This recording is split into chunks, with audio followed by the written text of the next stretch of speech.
morning. It's Sunday, June 9th. We'll have more on our top story in just a moment. But first, Lisa is here and we're getting ready for this heat. Yeah, that's right. It's been very gloomy, typical of county. At least one person is dead and several others are injured after a shooting and a stabbing overnight for a man who was shot and killed by Sunnyvale police.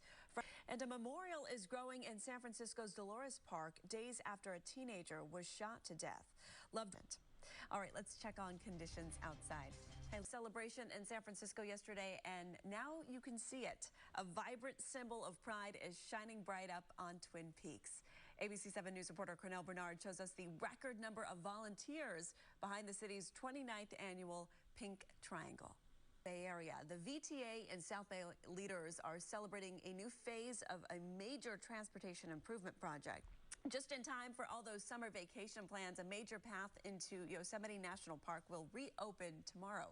Tioga Road is used by thousands of visitors entering the park from the east, and it's known for its scenic views, but it is closed each winter because snow makes the road too dangerous to drive.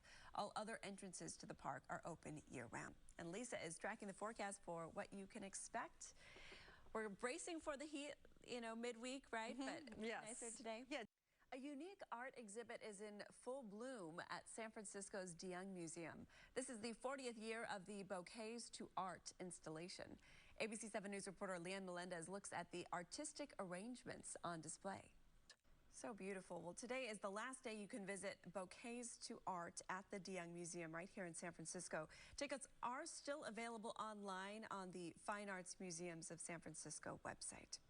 Coming up in our next half, good morning, everybody. We're starting this half hour with a look at the weather, and we can't quite see the sunrise yet here in San Francisco. That's right. Yeah, we have a lot of fog. And Hamas has called the raids a massacre, claiming hundreds of people were killed or injured. ABC News reporter David Packer is following this story for us.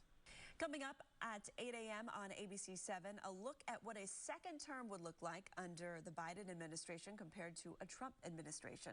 Here's Martha Raddatz with this week's new take on the election.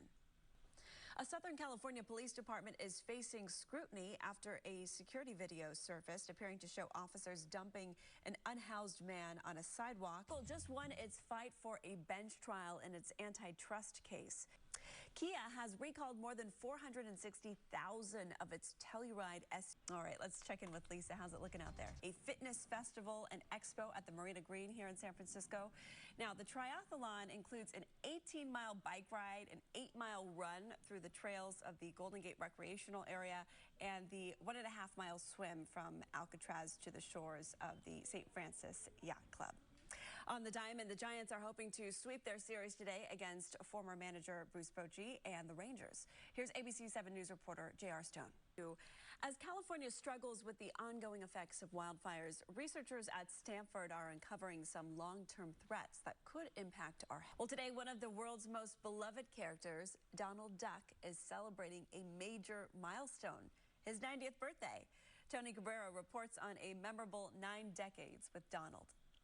Wow, that voice. A walk down memory lane. Yeah, very cute. All right, we're looking for Thursdays, so we're going to keep that trend of comfortable for the end of the week. All right, very nice. Thanks, Lisa. And thank you all for joining us on ABC 7 Mornings. We'll see you back